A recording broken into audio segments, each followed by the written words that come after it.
Appreciate you being here. Rain, it's great to be with you, man. Well, I would be remiss, my friend, if I didn't start off today's show with a story. Let's see, what year is this? 2017 or 18, I just released a film, a feature documentary that took me about 5 years and probably took more years than that off of my life. But it had a happy ending. When I came out of that, I was pretty exhausted and I was looking at what I could do in terms of new revenue streams that could fill in those gaps between big creative projects. So I started looking at what I had learned and what I could use to help people, what I had up here of value. My philosophy in video storytelling and filmmaking very much anchored on the story, not the production value. So I started understanding, now that we're all content creators, hey, story is a thing, the thing that you have a unique perspective on. You might be able to help people with that, especially beginners. Don't have a lot of resources or tools or money, but they still are tasked with connecting with their audience via story. Okay, so I started doing public facing work, workshops, public speaking, started posting about that, started this show. And I started researching other people in the business storytelling or storytelling for business space. And some guy came up named Park Howell for the Business of Storytelling podcast. I said, who is this guy who's been doing this for way longer? And so since that moment, which was years ago, you've been on my radar. Sounds like it has a negative connotation, but I've been watching you and your work and looking up to you from afar, to be quite Oh, honest. thanks, man. And so I say all that to say, I've been excited for this day for a long time. So I genuinely appreciate you being here. I'm so excited to chop it up with you in all things story. And also, since that time, we've had a few more additions to the storytelling space, I think. Yeah. Yeah, it's become a very, very popular industry, hasn't it? And I guess rightly so, because stories are so essential for business people, my world, to connect. And so much in the B2B world, business to business, often say it's boring to bored.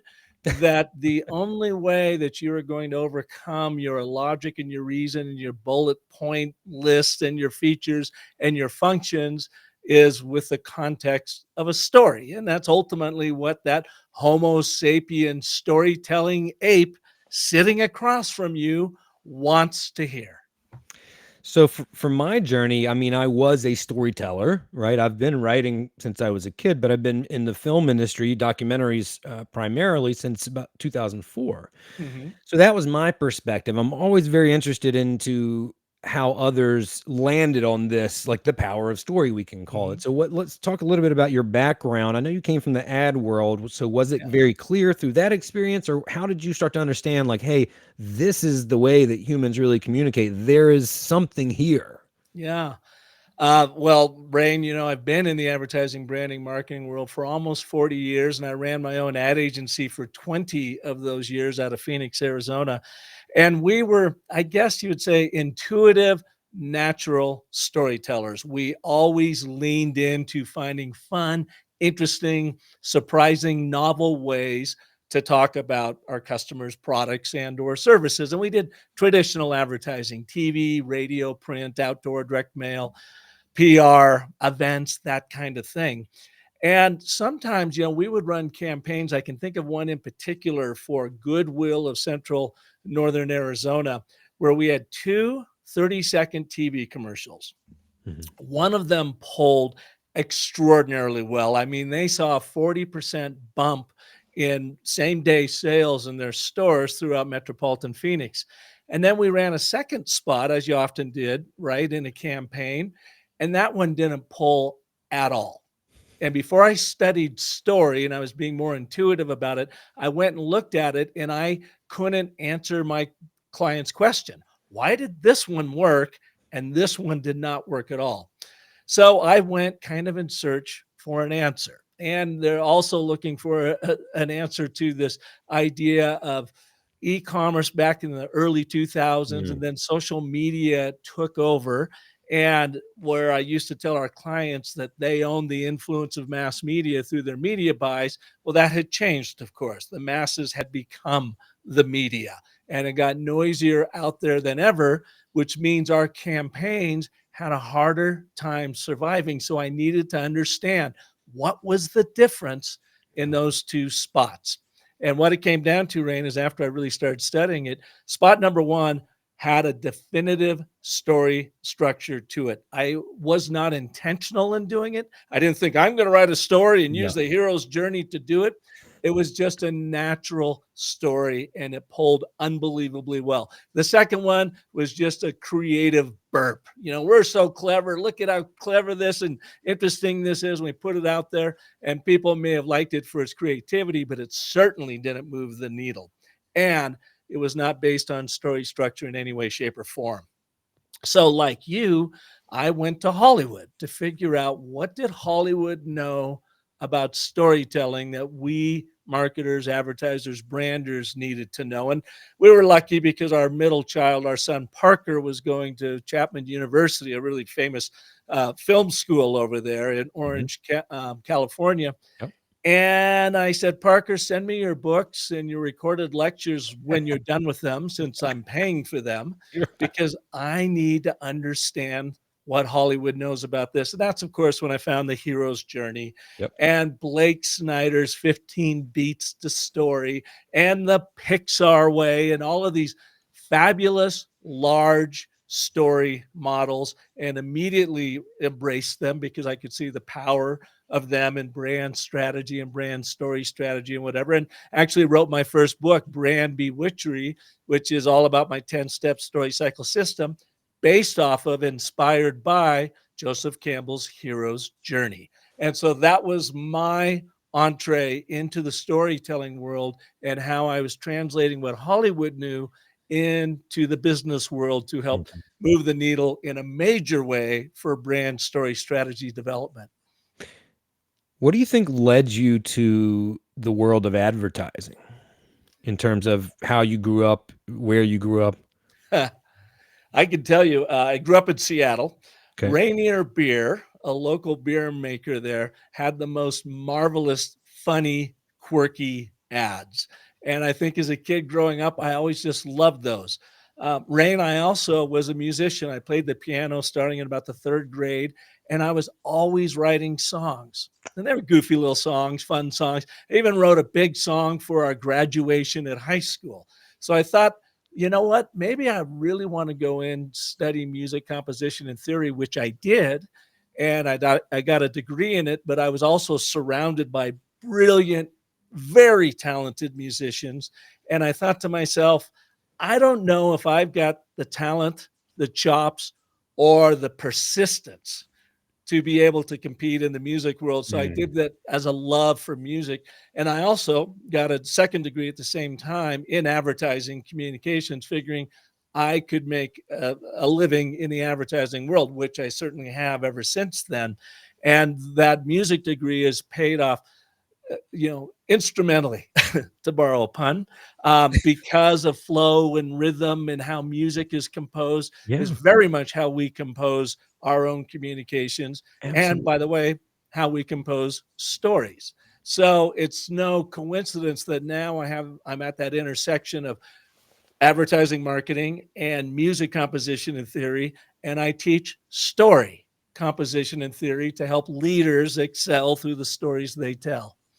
I tell you, pal, one of the things that excites me most about the work that we do is exactly what you just demonstrated, connecting these dots like that, right? And it makes me think of two things. One, I had Stephen Pressfield on the show a while back, and he talks about this concept of your goal not being a singular point, but rather a horizon, because you never know what other opportunities will manifest from the study Mhm. of whatever you're seeking, or just your experiences in general, or pivots or other paths that spawn off that you could take, like your music career in this example. And it also illuminates an idea that I always marinate on, which is just the intersection of all our unique experiences and perspectives.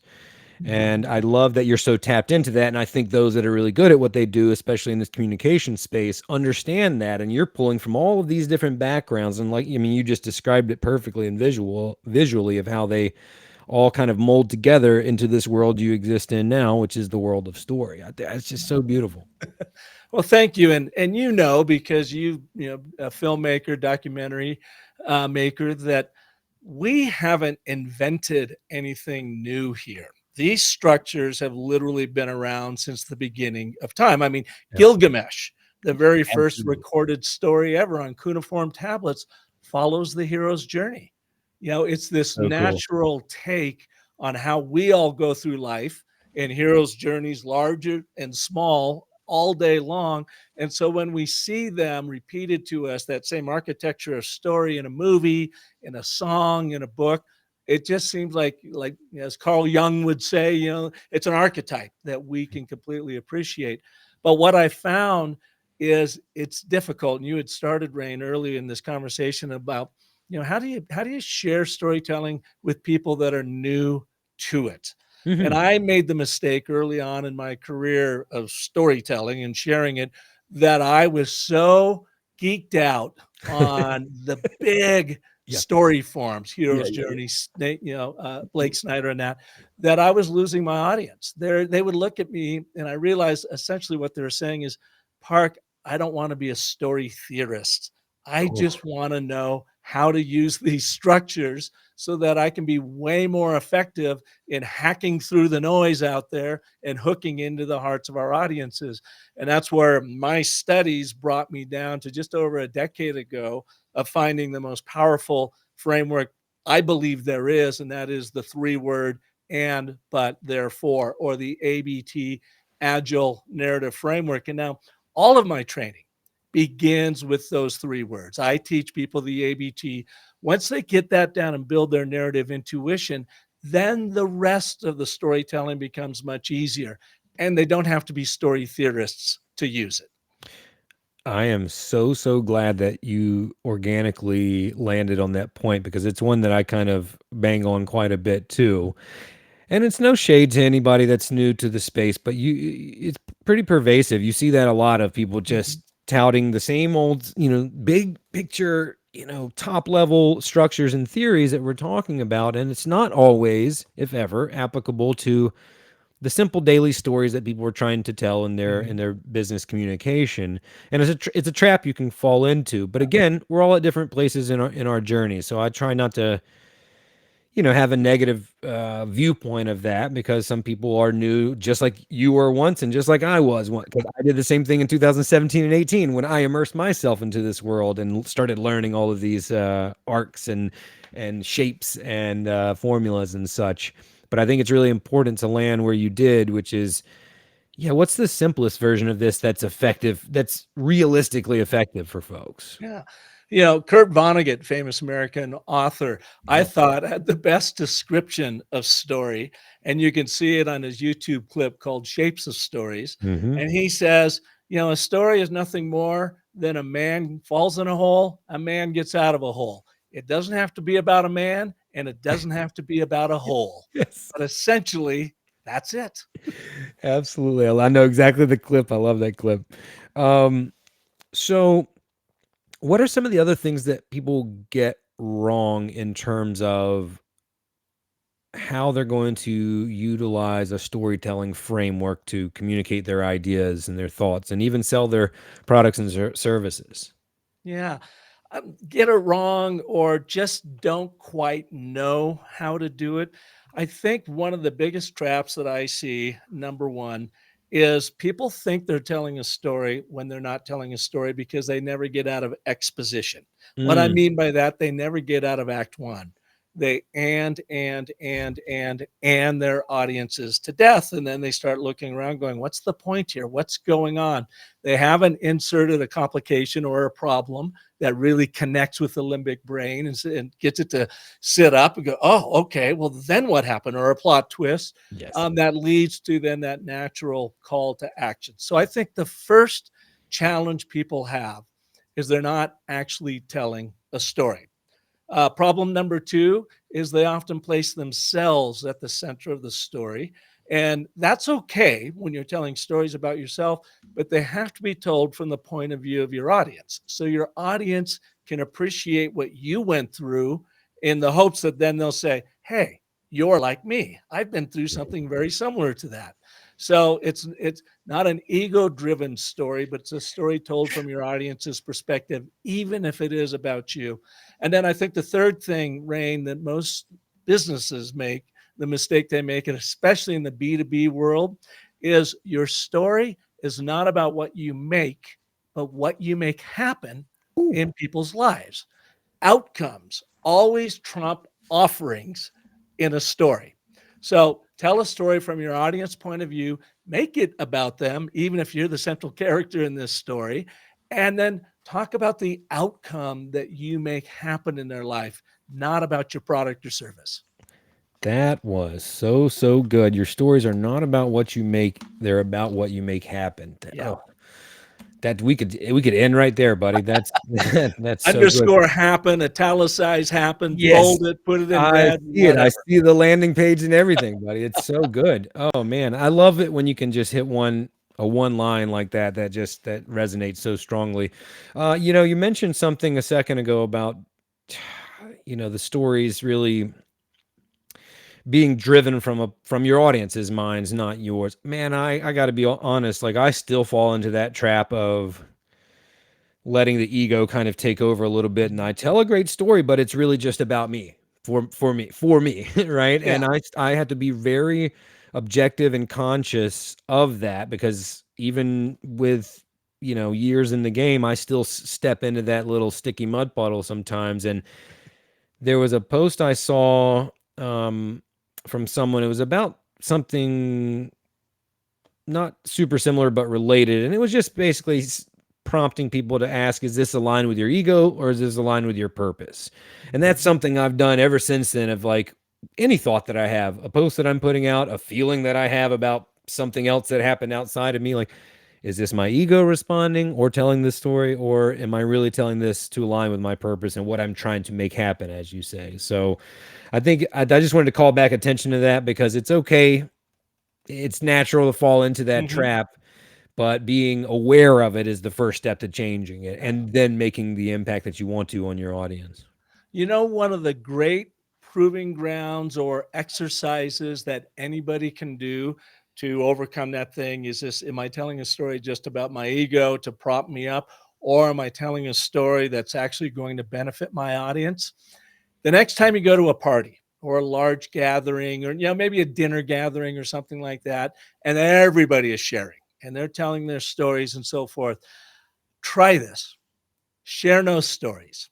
Just sit and listen to how different stories come across, which ones are powerful, which ones are completely self-serving. Most of them typically become self-serving because everyone's trying to one up each other at the table. But it is a remarkable exercise of listening and going, oh, okay, I don't want to make that mistake that person's making right now. Or, wow, that was a really powerful story. Why was that so compelling and had the room really leaning in and listening? And I find the more I do that, the better I am then of really using my listening skills. And again, making my stories about my audience, not just about me. Excellent exercise. Excellent exercise. We can learn so much from from listening. Yeah. What a shock. Oh man, it's Seriously. so hard sometimes though, Park. Okay, so a lot of my audience, I've kind of mentioned this already, and when I gave you the little backstory of how I first found out about you, but I would say most of my audience are beginners, Mhm. not for lack of a better term. Sometimes that's exactly what they are, but I always kind of root for and fight for the underdog. So I've always worked with a lot of nonprofits and solopreneurs and anybody that's overwhelmed and under resourced. That's kind of how I say it. So I always like to make sure that we're catering to them. I want to shift gears Mhm. and talk a little bit about the ABTs and go deeper into that. I know that's what you've been working on a lot lately, and I love the simplicity of it. But before we get into that, you had mentioned that and I believe the full name is the ABTs of Agile Communication. Is that Mhm. correct? Okay, so let's establish what you mean by that. What is Agile Communication for those that may not be familiar with that term? Yeah, and it's maybe I need to find a better term for that, but essentially what it comes down to, Rain, is making sure that your messages land right the first time, every time. using the three forces of story. And that's what the and, but, therefore does. So again, I learned it exactly backwards in how I teach it. I learned the very complex structures. I unwrap them, unpack them, transition them into business, and they've been very, very successful. But in that process, and I think it's pretty much like any discovery process, you start with the complex, and Mhm. it's your job to make it simple. I Mm. learned about the and, but, therefore from my friend Dr. Randy Olson, Harvard PhD evolutionary biologist. Gives up Ooh. tenure when in his mid 30s. He goes to USC Film School, graduates, and he's made a career of teaching scientists and academics how to take the complex thinking and make it simple using the and, but, therefore. The ABT works, and I saw this from a branding standpoint because whenever you're doing brand work for a company, you are typically trying to make their complex message as simple and digestible Yes. and interesting as possible. And that's when I saw the ABT in 2013. I'm like, oh my goodness, is this like the holy grail of communication? So reached out to Randy. He and I have become fast friends, and we've built the ABT together. He in the scientific academic world, me in the business branding world. It works because it is the foundation for story. It uses the three forces of story. And what I mean by that is Please. agreement, contradiction, and consequence. Agreement is like act one. Here's where our setting is. Here, let me introduce you to the character, what they want out of life, what's at stake if they get it, and what's at stake if they don't get it. That's just act one. That's exposition. You want to get through that, be as quickly as possible, but being crystal clear as to what that is. Then you introduce act two, or the problem, the journey, right?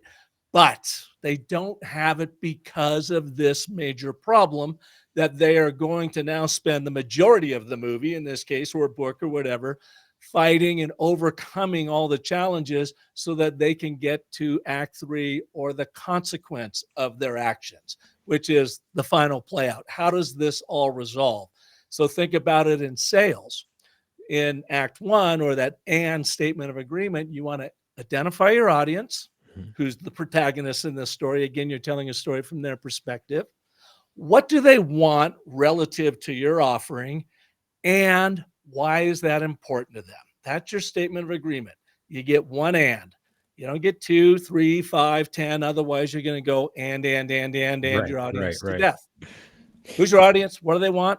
And why is that important to them? But why are they so frustrated? Because of what problem? What is it that's holding them back that you become the answer to? Therefore, it leads to that statement of consequence. Therefore, imagine how much better life is going to be when you do this with me. Set up problem resolution. You invite your audience into a story loop. You get them nodding in agreement. Yeah, you understand me. You appreciate what you want, what I want. Then you introduce the problem. Oh, you're empathizing now, Mhm. demonstrating your empathy for the frustration that they have because of this major problem. Therefore, the consequence moving forward. Here's your natural next step. So you use the ABT in all of your communications, not just branding, not just sales and marketing, in your emails, Right. in your setting up a show, finding the through line theme for a podcast. I mean, you use it everywhere because you're thinking in this agreement, contradiction, consequence, force, the three forces of story. Oh, I love that. You had mentioned Randy Olson to me before, and just I love that. Talk about unique intersections. His background in evolutionary psychology, and then going to film school. Like that's Yeah, exciting. It reminds me of. Are you familiar with Alan Alda's work in this space? a little bit. Yep. Yeah, he wrote this book. If I understood you, would I have this look on my face? And I've given that out a lot. But he's got a school actually at Stony Brook University, I Hmm. think. But he helped scientists convey their research findings. Making complex things simple. So I saw a lot of parallels there. But yeah, I think when we first connected, you had mentioned Randy to me and even suggested him as a guest. So might absolutely take you up on that or take him up on that. You bet. Um, when we when we all have access now, we've mentioned storytelling is becoming very, very popular, and there's a lot of people in this space now, which, what I think is a good thing. Mhm. Some people think it becoming a marketing buzzword is a negative thing. I disagree. Because I genuinely think that they, um, think that the power that they hold is profound and it can really impact the world. Even though that may sound cheesy, I fully believe that. Yeah. But we all have access to the same tools now, most of the same knowledge and structures. We've kind of alluded to these themes throughout the conversation already.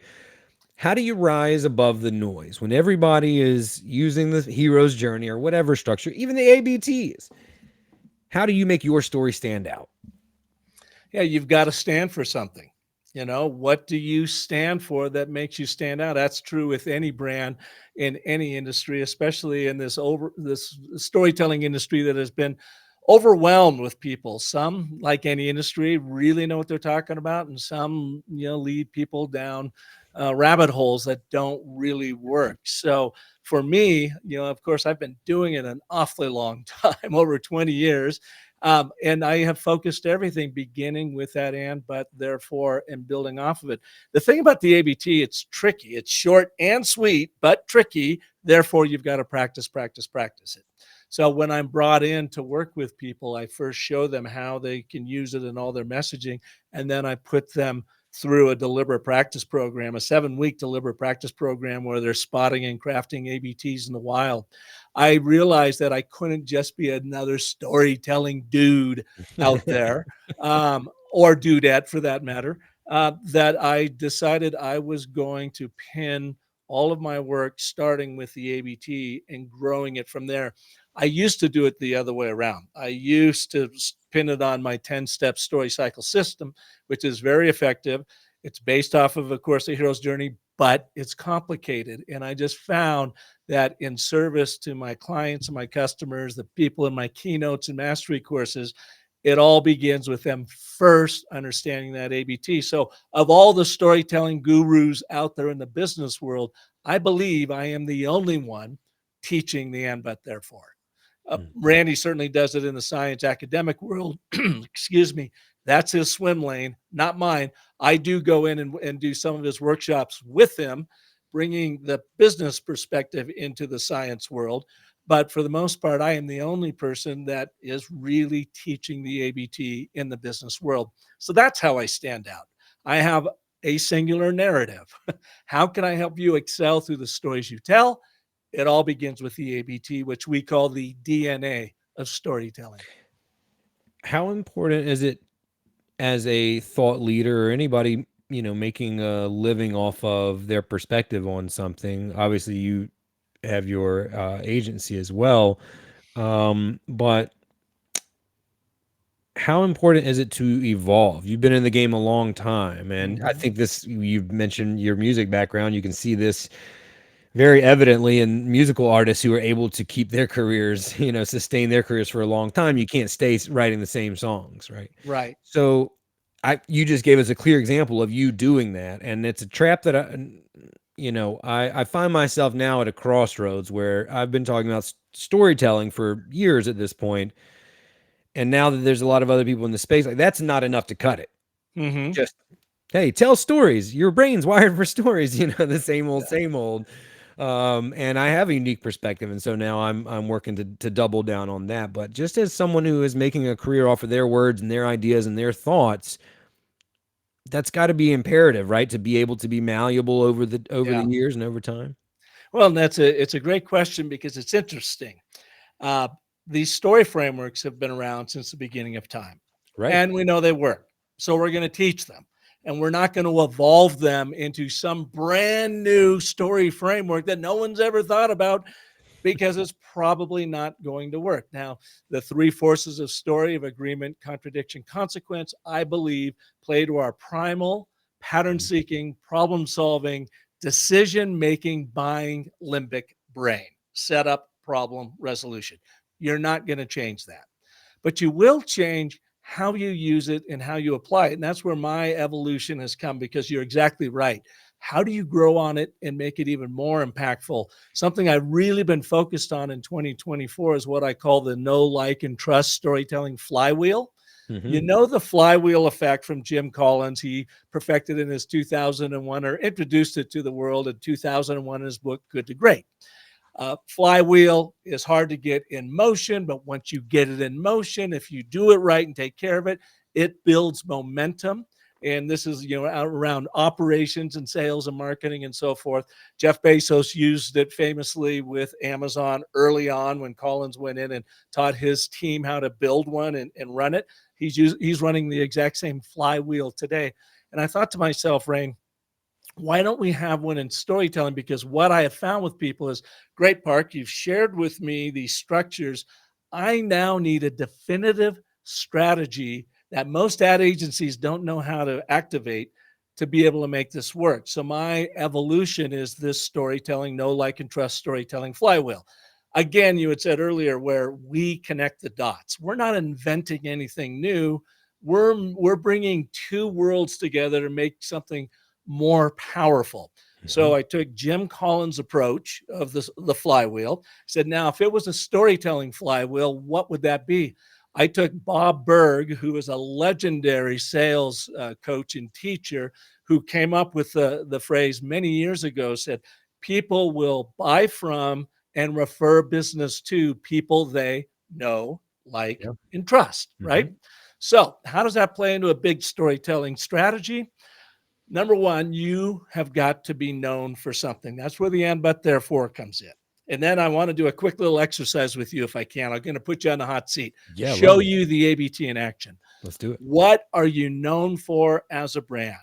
Then, how do you become more likable? You don't become likable through bullet points, features, and functions, communicating to your audiences with logic and reason. You become likable by demonstrating the authenticity of the brand and your emotional outreach through the stories you tell. That's where our 5 primal elements of a short story for big impact come in, which is essentially an expanded ABT, but now you use this story structure to tell the stories of your customers, of the impact that you are making in their world. Remember, your stories about what you make happen, they're not about what you make.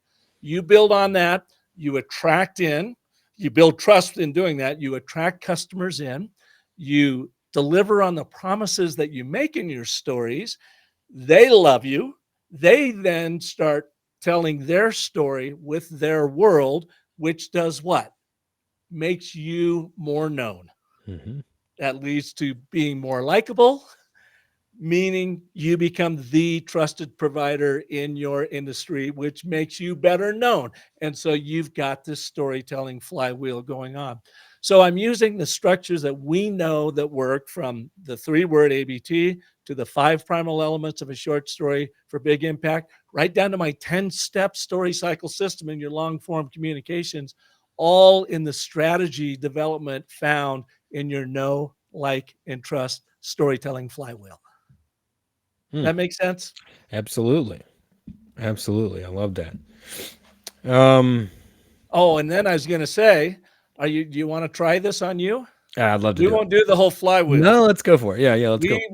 I wanna show you, and therefore your audience, how to use the ABT immediately to become known for something specific. What's the one problem you solve for? So you were saying earlier that you are, been in the storytelling world a long time, Mhm. and evolution is important, so you stand out. But where do you evolve? So tell me what you are doing right now. What is that one really interesting problem that you are solving like no one else can for your customers, your clients, your audiences? So it's not far from what we've talked about. What I have found emerge in my storytelling work is that I have a unique ability to, and it's because I went through this process myself. I have a lot of different interests, and I never understood. I kept parts of my identity compartmentalized because I had never Mhm. seen someone, mesh them together well. And once I had a business coach kind of help me understand, hey, that's a really unique intersection where you could live in. I help people find those unique intersections when they get caught in that trap of competing.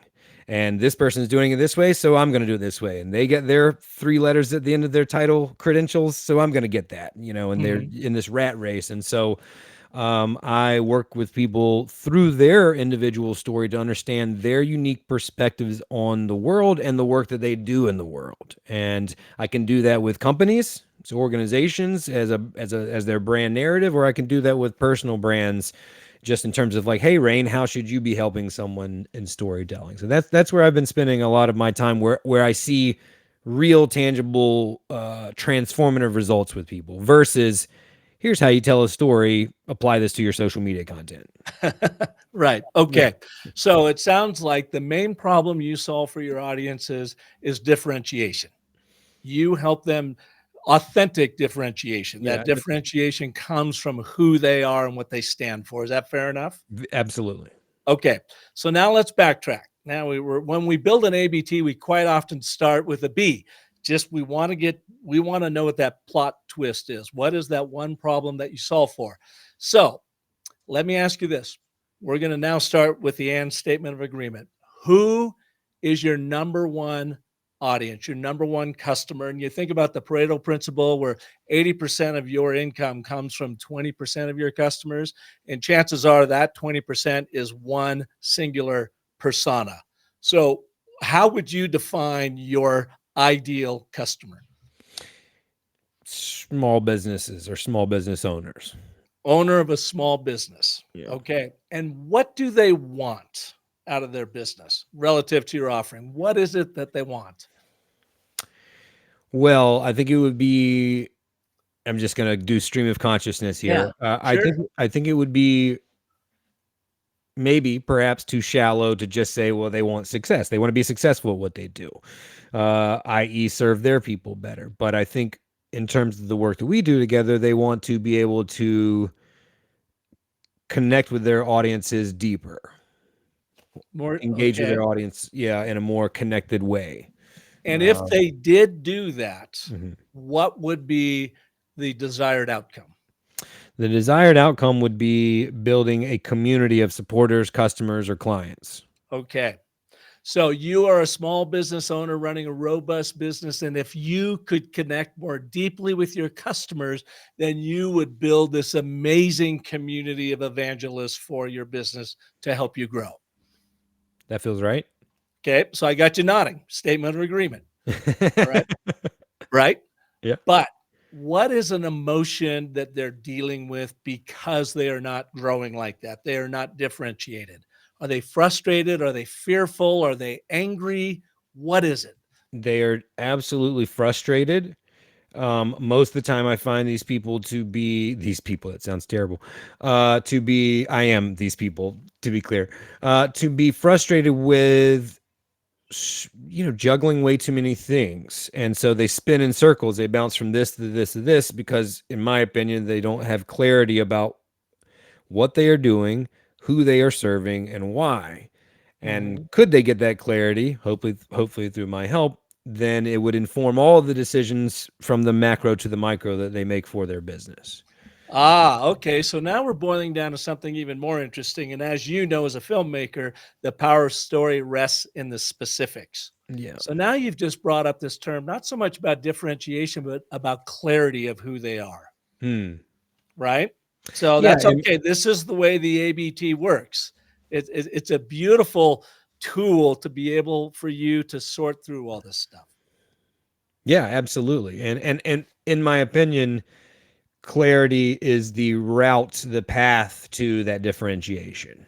Yeah. So I think it's Okay. fair to say that it does start with clarity first. And once you're clear about that, that will separate you from the pack. That's kind of the thesis. Beautiful. Okay. So now let's rewrite that and statement of agreement. You are the owner of a robust small business. And if you had clarity of purpose, then you would exponentially grow your community of evangelists that would 10x your revenue. Yeah. But you're mired in the confusion of day to day operations because you have not identified your core differentiator in the market that will provide the clarity you're looking for. Fair enough? Fair enough. So then we go to therefore, statement of consequence. You want this, but you don't have it because of this problem. The consequence of that, here's the way forward. So that therefore statement of agreement, you don't even have to use the word therefore. You might then say, imagine if you had a crystal clear path forward that always attracted your ideal customers. And if you do this with me, then I will help you get that. The brand and your offering come at the very end of every ABT. It comes at the second part of the therefore statement of consequence, because remember what we said at the top of your show here. Your story is not about you, it's about them. That's why you're identifying them in your statement of agreement, what they want, and demonstrating that you appreciate why that's important to them. But still about them, they're incredibly frustrated because they're mired in this day-to-day confusing operation because, extremely important word, because they do not have a defined point of authentic differentiation in the marketplace. Therefore, we remain focused on your audience. Imagine, picture, what it's going to feel like, what it will be when you have that crystal clear path forward by doing this program with us. There's your and but therefore. This is where you become known for something. It's the beginning of the revolution of putting that storytelling, know, like, and trust flywheel into motion, your ABT. I love that. Imagine that forecasting into the future, because you're painting the picture of the potential future for them. You're telling them, that potential story. Yeah. And I love that as a way to end it. Listen, I don't have to pay you for that, do I? Yeah, I'll send you my. No, that was excellent. To be honest, I have a few more questions, but I think that's such a great exercise because it just demonstrated everything we've been talking about. So I think let's end it there. I don't know that we Sure. will. I don't know that we'll beat that as a stopping point, but I will ask you this. I'm always interested, before we go, I'm always interested in folks and where they are in their personal journeys as well as how they help. And I found through doing this show long enough and asking people what they're up to in the coming months or year, that there's generally two answers. Either people are in a transitional stage, which I feel like I am in their career, or they found something that they are focused on just grounding and doubling down on that one thing. Where would you say that you are going into quarter two of 2024? Yeah, well, with my work, as far as my career goes, I did my big transition when I was 55 years old, and people thought I was crazy walking away from my ad agency and doing this. It was more of an off-ramp than anything. I didn't sell it because I didn't want to have to be beholden to someone to go out and build 5 more years worth of business in order to get I needed to run. So I bolted. So I've done my big transition. Now that I'm just solely focused and have been for the past 10 years on this, I am finding new and interesting ways to teach our 3 frameworks and the storytelling flywheel to really help people overcome that frustration of not being heard, of being ignored out there. My one nemesis that I help people overcome is boredom. There's, with every great story is only as good as your villain is evil. In my world, boredom is evil, and it's everywhere.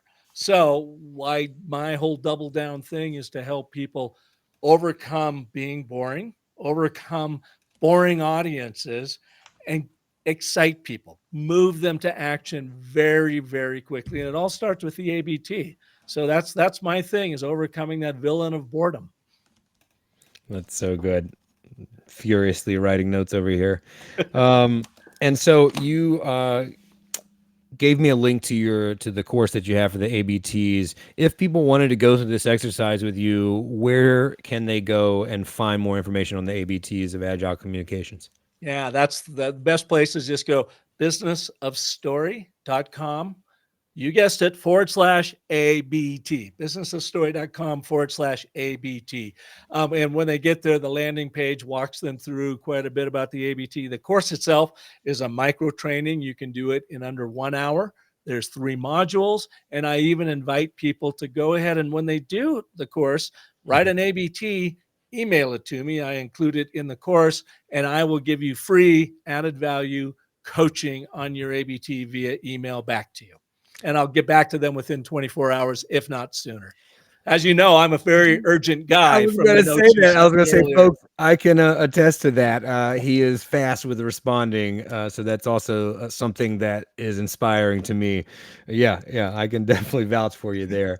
Park, thank you so much. This has been really, really good. I knew it would be. As I said, I've been looking forward to chatting with you for a long time. But this sort of thing that we did here at the end with the live workshop is so valuable for me, selfishly, but also for the people listening to understand it's real easy for us to get up here and talk high level. Mhm. I call it the storytelling lab because I try to break down the art and science of what goes on behind the scenes. You did an amazing job of doing that with me here today. I appreciate you very much, my friend. Oh, thank you, Rain. And I enjoy being on your show. This has been great. Thanks, buddy. I'll talk to you real soon. Sounds good. Bye.